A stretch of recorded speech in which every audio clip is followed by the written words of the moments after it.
الأمور ماذا؟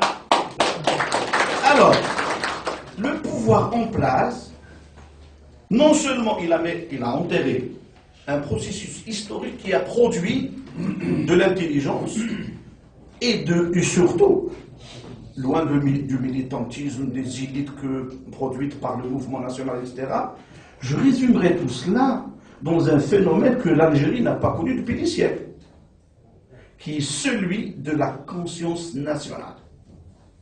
Voilà une mentalité naissante qui repose sur le concept de la conscience nationale. Et je souligne le mot national. Ce phénomène n'a jamais existé avant.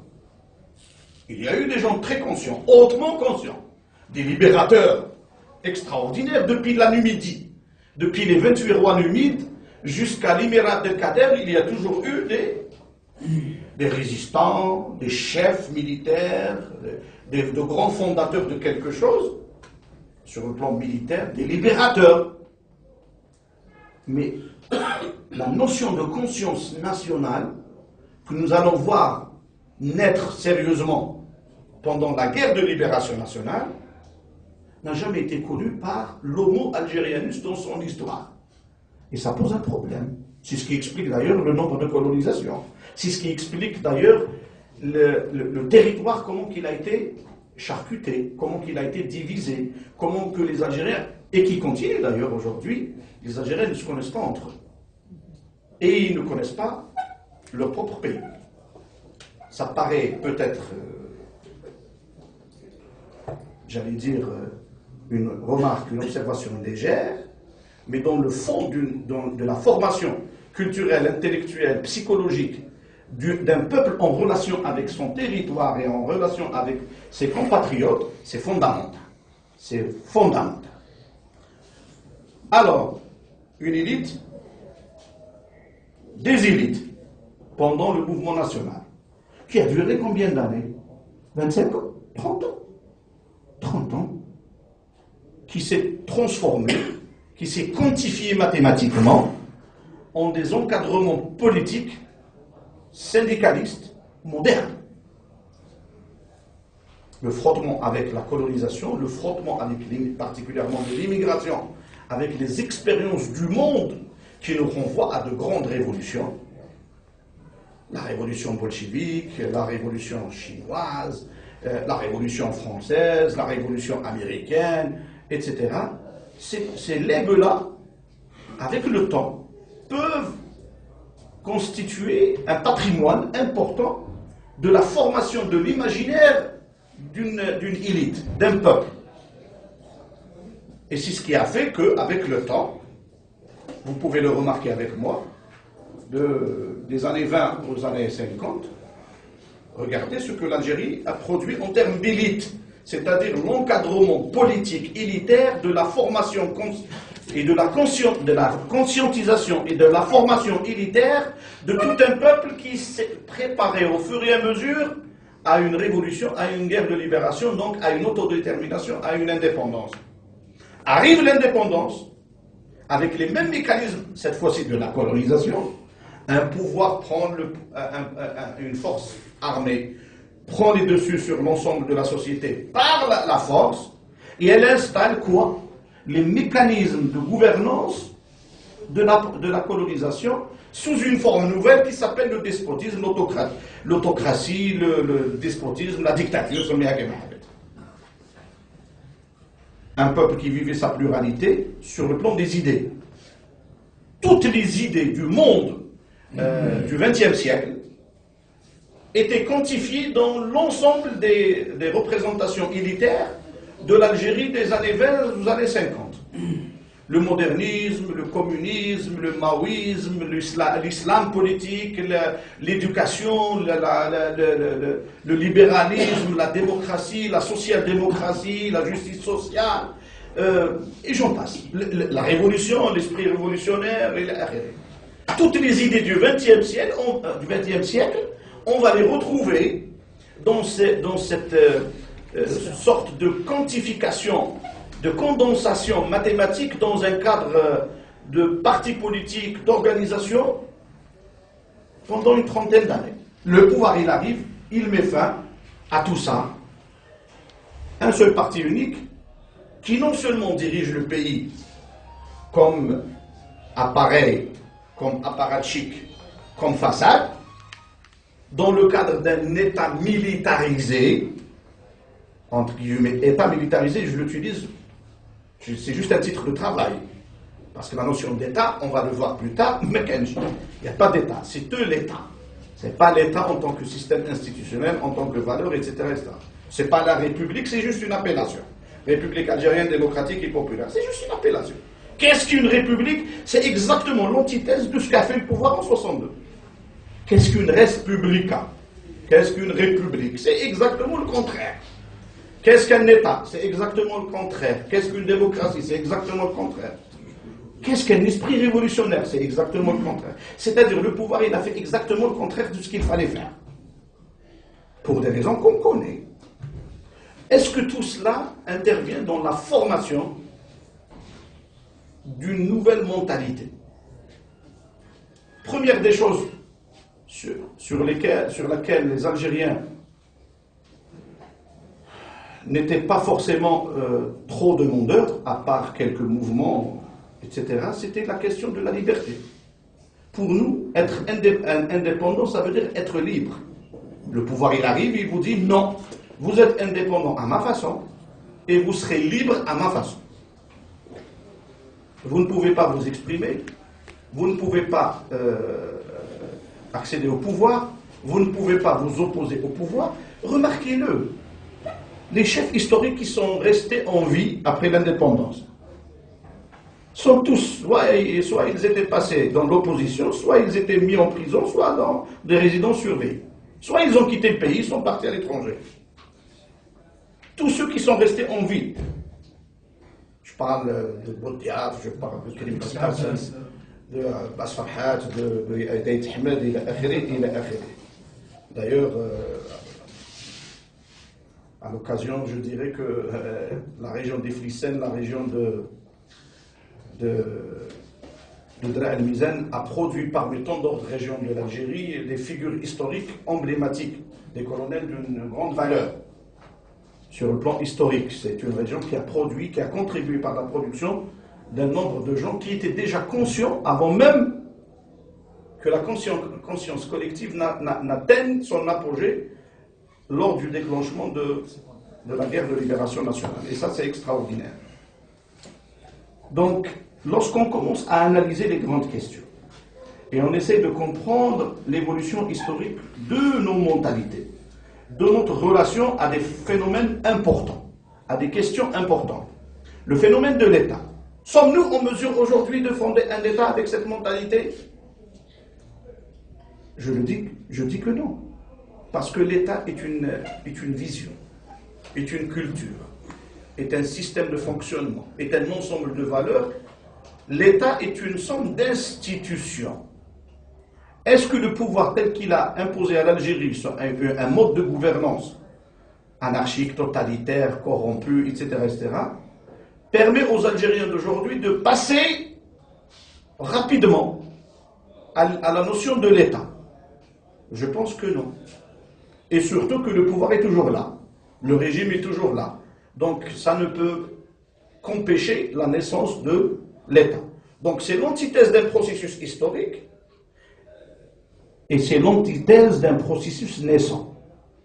Et là je souligne ces deux phrases. Non seulement le pouvoir central d'Alger, militaro-civil, a été l'antithèse, la contre-révolution contre un processus historique, mais il a fait en sorte à ce qu'il soit une sorte de digue, de blocage, de rempart contre toute possibilité d'émergence, de naissance et de l'idée de l'État et de l'idée de la société. Parce que la notion de l'État, comme celle de la société, avec les différences socio-juridiques qu'on pourrait évoquer à ce propos, marque des transitions psychologiques, des transitions culturelles et mentales d'un peuple. Pour passer l'humanité, en fait, elle est passée par quoi? L'humanité, elle est passée par des étapes. On est passé de l'ère de la personne humaine à l'ère de l'individu. Et c'était une révolution. Toute la civilisation occidentale repose essentiellement sur la notion d'individu. On a ramené l'histoire à l'individu et on a fait de l'individu le point nodal du décollage. Par rapport à toute une autre philosophie politique, une philosophie culturelle et religieuse qui renvoyait avant le début de cette renaissance occidentale à la religiosité, à la religion chrétienne, qui mettait tout dans le grand burnous du divin. C'est-à-dire que le divin était l'essentiel, ça avec bien sûr ses représentants sur terre, en l'occurrence l'Église. Donc il y a une révolution culturelle, psychologique et mentale qui a fait qu'on a ramené le monde, ce monde décadent qui était l'Occident de l'époque, on l'a ramené de l'ère de la divinité à l'ère de l'individu. Autre chose,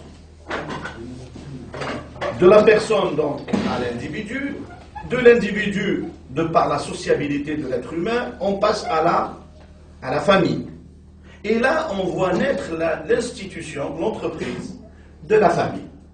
Et on va, plus tard, si vous voulez dans le débat, analyser notre relation psychomentale à nous, aujourd'hui, par rapport à la notion et de la personne, et de l'individu, et de la famille, qui nous aidera par la suite à comprendre la relation, donc, à la parenté, aux relations sanguines, à la famille, donc à la communauté. Et qui dit communauté, dans le jargon de l'époque, pas dans le jargon d'aujourd'hui, pas dans le sens de neighborhood dans la tradition anglo-saxonne, mais plutôt dans la tradition de la tribu. Qui dit tribu, dit H, dit etc., etc. On peut évoquer tous les concepts de la sociologie de la famille, de la parenté, de la tribu, etc. Et on évoquera par la suite la région. Et on évoluera vers un débat sérieux sur le régionalisme. Est-ce que le régionalisme n'est pas l'antithèse de la notion de l'État? Et on arrivera à la fin à la société. Donc qu'est-ce qu'une société? Pour reprendre des concepts importants, clés, qu'est-ce qu'une société si ce n'est une grande transition, comme l'aurait dit un grand anthropologue, Lévi-Strauss, c'est une grande transition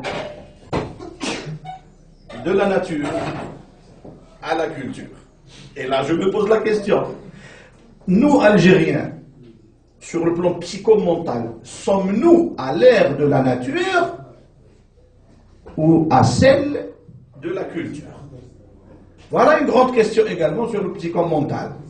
C'est-à-dire, sommes-nous régis par les lois du besoin ou des besoins primaires, pour reprendre la pyramide de Maslow, le premier palier de la pyramide de Maslow, c'est-à-dire les besoins dits primaires ou primitifs, c'est-à-dire qui renvoient à l'être humain tel qu'on l'a connu dans ses origines. Il a besoin d'une sécurité physique, il a besoin d'une tenue vestimentaire, il a besoin de manger, de boire, etc., etc. En quoi l'homo algérienus du XXIe siècle, et j'ouvre une parenthèse, si le XXIe siècle est le nôtre, est-ce que réellement nous sommes au XXIe siècle, en dehors bien sûr du calendrier? Je parle de la relation psychomentale à la notion du temps. Sommes-nous psychomentalement en relation avec l'idée, avec la notion du temps, sommes-nous réellement au XXIe siècle? C'est-à-dire en 2017, si on doit reprendre un peu le calendrier que l'on connaît aujourd'hui. Donc, de la personne à l'individu, de l'individu donc à la famille, de la famille à la tribu, à la communauté, etc., et à la société. Ce qui définit donc la société, ce ne sont pas les individus, dans le sens que je viens d'évoquer, mais plutôt les réseaux des relations sociales, psychologiques, culturelles, c'est-à-dire religieuses, économiques, ce qui permettrait de vivre ensemble dans la différence, parce que l'être humain est par définition différent. Et donc, comment peut-on vivre ensemble dans cette transition merveilleuse qui est celle de la nature à la culture, ensemble, est régi par les mêmes règles qu'on appellerait plus tard l'État. Qu'est-ce que l'État si ce n'est un cadre, un espace public qui est régi par une somme de valeurs transformées en institutions? Ces institutions ont un esprit de loi qui régit l'ensemble des individus d'une manière égale, d'une manière juste et égale. Tout le monde a les mêmes chances, a les mêmes droits, a les mêmes trucs, et bien sûr les mêmes devoirs et les mêmes... Voilà. Donc sommes-nous en mesure de faire ça aujourd'hui? Sommes-nous en mesure, tels que nous sommes aujourd'hui, en mesure de fonder une société dite moderne, que je viens de définir maintenant? On évolue dans la réflexion pour essayer d'interpeller nos mentalités, pour essayer de comprendre quels sont les mécanismes qui peuvent régir aussi bien la notion de l'État, avec toute sa splendeur, que la notion de société, bien sûr, l'économie et j'en passe. Question autour de ce qu'on pourrait, en termes de stratification et de typologie, l'homo algérianus, c'est-à-dire l'homo religiosus, l'insan al-dini, celui qui croit, qui a la foi. L'insan al-iqtisadi, l'homo economicus, l'homo sociologicus, celui qui doit vivre ensemble avec l'ensemble de la communauté, et l'homo politicus. Sommes-nous des homo religiosus? Sommes-nous des homo politicus? Et j'en passe. En 1990, j'ai tenté une réflexion, parce qu'elle demande plus d'efforts, elle demande plus d'intelligence et de compétences que la mienne. Ça demande un groupe de recherche, en fait. Ça dépasse un individu. Je me suis interpellé moi-même sur les 4 dimensions, et je résume la chose en ces 4 dimensions: l'homo religiosus, sociologicus, economicus et politicus. Et je me suis dit, comment peut-on approcher l'Algérien de cette manière, et à partir de quel référent? Et j'ai pris comme exemple, là je vais vous citer en vrac des choses, hein. J'ai pris comme exemple la chose la plus commune entre les Algériens, qui est l'expression populaire, le dicton, le proverbe. Qu'est-ce qu'une expression populaire, si ce n'est, en termes mathématiques toujours, la condensation, la quantification mathématique d'un ensemble d'attitudes, d'habitudes, de traditions, de valeurs, de visions, d'ambitions, etc., de culture, d'éducation, etc., d'une communauté, d'un peuple. Une expression populaire, elle résume tout ça. En une petite phrase, on vous dit tout. C'est la grande hikma, lorsqu'on étudie, par exemple, prenez la hikma en Kabylie, la hikma côté Est, l'expression populaire, et vous allez vous rendre compte que c'est national, c'est partagé, voire même à l'échelle de l'humanité. Vous allez vous rendre compte de temps en temps qu'il y a des expressions populaires en Chine qui sont exactement les mêmes expressions populaires en Algérie qu'un hadith du prophète.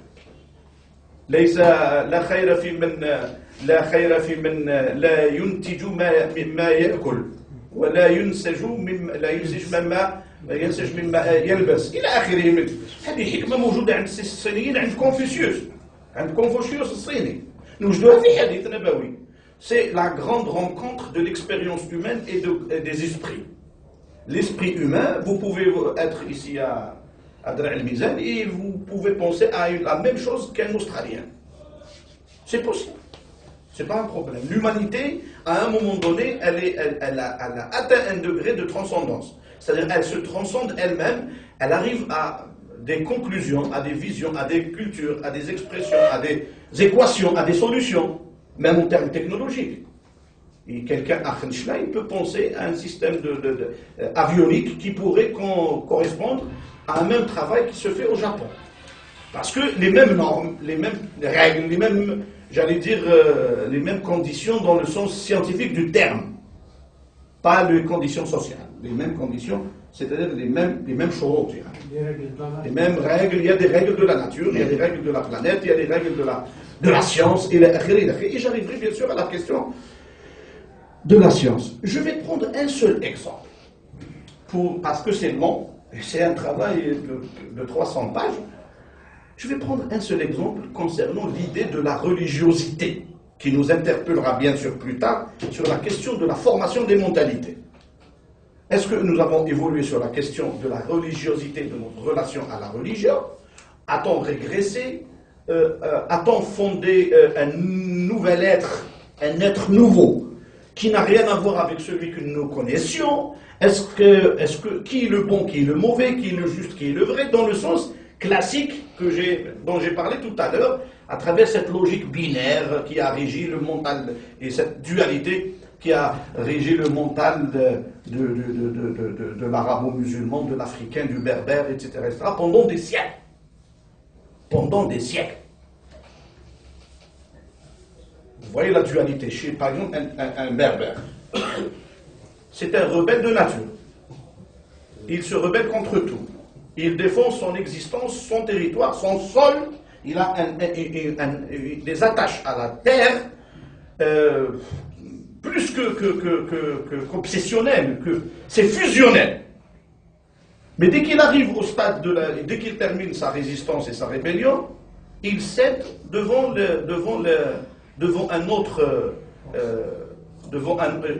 une autre force dictatoriale, despotique, etc., etc.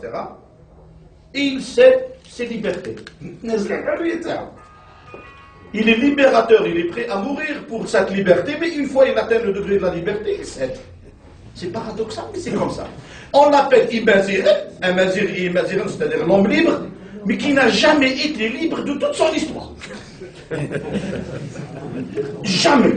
C'est un grand libérateur, mais qui n'a jamais eu une relation psychologique, physique, matérielle à la liberté. C'est bizarre, mais c'est comme ça. Donc c'est à nous de nous interpeller sur des questions. C'est la même chose sur la question de la religiosité. Je vais prendre une expression populaire que peut-être vous connaissez sûrement d'ailleurs. À l'époque, j'étais étudiant, et je m'interrogeais. Les Algériens, quoi? Je ne sais pas ça. C'est-à-dire, quelque part, il y a le sacré et le profane. Là, je reviens à Mircea Eliade pour analyser le duo extraordinaire, le sacré et le profane. La foi et l'athéisme, etc., c'est la nature humaine qui est comme ça, c'est pas un problème. Mais pourquoi les sacrilèges, les koufriyat, dans le sens algérien du terme, j'utilise le même terme, koufriyat, s'agissant même de la divinité qu'ils sacralisent. Ils sacralisent, mais en même temps ils kfarbent. Exemple. إنسان عايش في عائلة. احنا عندنا في la tradition populaire du côté de Djidjel, في l'Est, ça doit être la même chose ici, je suis convaincu. واحد في العائلة دائما يقول لك في كل عائلة فيها واحد عشور. العشور يعني ما يصلحش. Voilà, donc vous êtes manifesté, donc c'est parfait. Donc même alors العشور ça veut dire السيد هذا خرج ماشي صالح يدير الطوايش يدير مشاكل مع الجيران مع الباب برا جاب العائلات. لا règle c'est quoi? Elle est simple. قال هذا السيد هذا لازم نهديوه. Parce que le repère fondamental en matière d'éducation, c'est la religion. قال لازم ينعل الشيطان. Ça veut dire لازم تربيوه كيفاه ينعل الشيطان. Comme si c'était le shaitan quelque part, dans une dimension anthropomorphiste, c'est-à-dire physique, قاعد يخلط فينا ويقول لنا ديروا هكذا وما ديروش هكذا وهكذا. قال انعلوه الشيطان. الشيطان هذا سي دون ابسولو. قال اوكي نعلوه وهداوه وما مشاتش ونصحوه وما مشاتش وحبوا يزوجوه باش يعقلوا وما مشاتش. تراديسيون اوسي. قال هذا الطفل مجنون شويه راه وكذا وكذا لازم نزوجوه باش يركع شويه. سي دي ميكانيزم. اي سا دون ريان. ويكرهوا منه.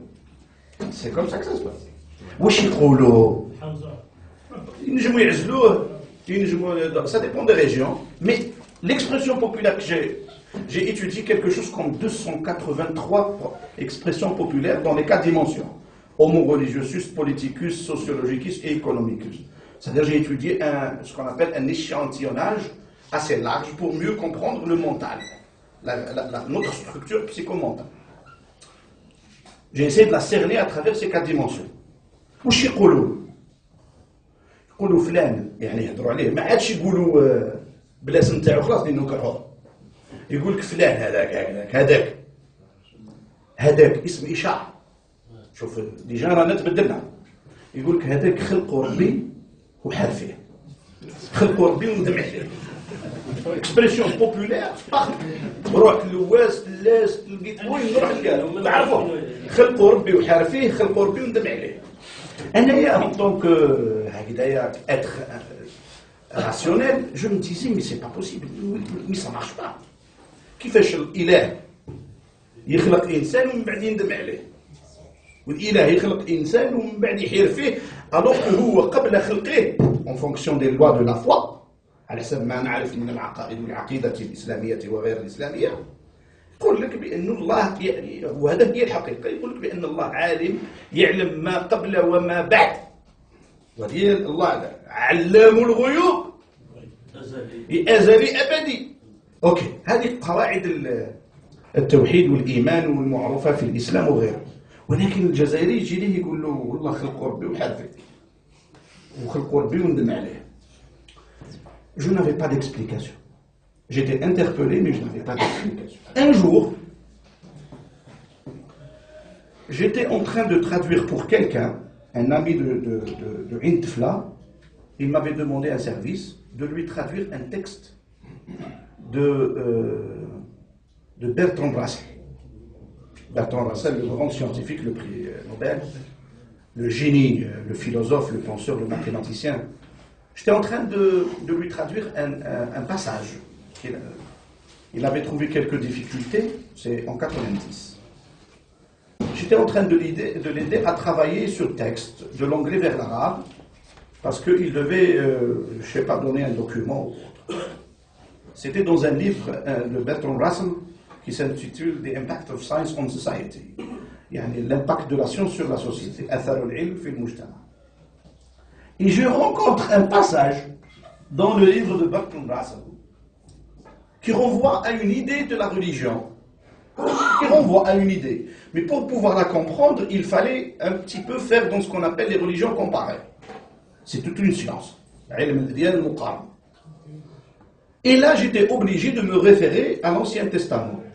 J'étais d'abord au Talmud, par la suite à l'Ancien Testament et au Nouveau Testament. Et là, je rencontre le texte, c'est-à-dire le référence, la chose à laquelle il renvoyait. في العهد القديم l'Ancien Testament الإصحاح السادس الآية الخامسة كما نقولوا احنا في القرآن الكريم السورة والآية الإصحاح السادس الآية الخامسة يقول الرب أنا نتكلم بلغة العهد القديم والعهد الجديد والنص موجود وأي واحد يقدر يجوز وعلى هذه مهم أننا احنا كمسلمين ولا كبشر مهم لنا باش نعرفوا الثقافات الأخرى. Il est nécessaire pour nous de connaître les autres cultures, les autres religions, les autres langues, les autres civilisations, etc. ماشي عايشين مع روحنا هكذا متخلفين وحاسبين روحنا ملاح، حاسبين روحنا خير من الآخرين. وحنا ولي ديكادون. ويقول في العهد القديم والعهد الجديد والنص موجود باللغات كلها. يقول الرب ولما رأى الرب et lorsque Dieu constata ولما رأى الرب أن كل قلب ابن آدم شر كله et lorsque Dieu constata que le cœur de l'être humain, c'est-à-dire son âme en fait, est mauvaise. Son âme est mauvaise. شر كله incarne le mal avec un M majuscule, le mal. ولما رأى الرب أن كل تصور قلب ابن آدم شر كله ندم الرب في قلبه وحزن أنه عمل الإنسان في الأرض وقال امحوا عن وجه الأرض الإنسان الذي خلقت. ندم الرب في قلبه وحزن خلقوا ربي وندم عليه خلقوا ربي بحال فيه. ندم الرب في قلبه وحزن أنه عمل الإنسان في الأرض وقال امحو عن وجه الأرض الإنسان الذي خلق. تبع معايا مليح. C'est l'un des textes les plus violents dans l'Ancien Testament, qu'on retrouve mentalement dans l'imaginaire de l'Algérien. Donc les idées en matière de religiosité, comme de la science, comme de la culture, ces idées-là, elles sont transhistoriques et transfrontalières. عابرة للتاريخ وعابرة للجغرافيات. فكرة هذه جت من العهد القديم على أيام الرسل والأنبياء الأوائل في العصر من اليهود الأوائل، ونجدها مشتركة متفقين عليها خواتك الجزائريين في شمال إفريقيا. وما نزل عليهم لا نبي ولا رسول، وحدهم عايشين en Afrique du Nord, qui sont le produit d'une tectonique des plaques. Nous sommes en Afrique du Nord parce que nous sommes le produit d'une tectonique des plaques qui a fait la naissance, qui a conduit à la naissance des continents. Il y a le continent européen, le continent africain, il y a des millions et voire des milliards d'années. ولما رأى الرب أن تصور كل قلب ابن آدم شر كله ندم الرب في قلبه وحزن أنه عمل الإنسان في الأرض وقال امحو عن وجه الأرض. امحو, ça veut dire éradiquer. Vous voyez la notion de religiosité, lorsqu'elle elle légifère pour elle-même, en se référant à la divinité, elle se donne tous les pouvoirs du monde. تعطي الروح كل السلطات. تعطي الروح كل السلطات. عندك العسكري من هي مدير روحه كل السلطات لأنه يحمل سلاح. عندك الجماعة من هي عنده الشرعية الثورية لأنه حاسب روحه باللي هو التاريخ وهو الجزائر وهو اللي جابك الاستقلال، ولو كان ماشي هو أنت ما تنفذش. وعندك الرجل الديني هذاك من هي mentalement il considère que à travers son texte religieux il est lui-même le divin. Donc il a toutes les puissances et toutes les forces. Et là ça pose un problème fondamental. Est-ce que بالذهنية هذه donc la mentalité هذه هل بهذه الذهنية نستطيع أن نتعايش؟ Peut-on cohabiter avec une telle mentalité? ما نقدروش. Ok. Je peux citer des centaines d'exemples en termes d'homopoliticus, religiosus, etc., des expressions populaires algériennes. Nous retrouvons maintenant la relation à la science. Je vais donner un exemple. Lorsque le peuple algérien était à 92% d'analphabétisme, 92% d'analphabétisme. Avant l'indépendance, on était à 92% d'analphabétisme. Il y avait que, à la faculté d'Alger, il y avait au total en 62 que 500 Algériens qui étaient à la